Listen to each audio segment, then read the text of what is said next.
Bună ziua, sunt doamna Răducanu Rândunica din România. Am venit la Spitalul Hachiv Internațional pentru a face operația de bypass pentru gastris, pentru a slăbi și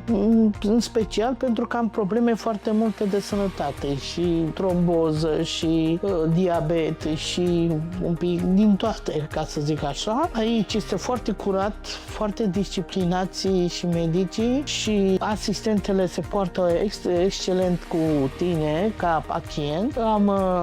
fost operată acum 2 zile, dintre care, într-adevăr, prima zi a fost ceva mai grav, că după operație, dar ușor mi-am recuperat și este ok, foarte bine, mă simt foarte bine și peste mâine, de exemplu, peste o zi, chiar plec, adică în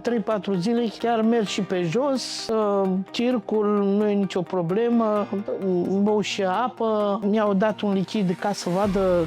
să nu iasă pe undeva, adică foarte decenți, ca să nu ai alte probleme în inter și totul este ok.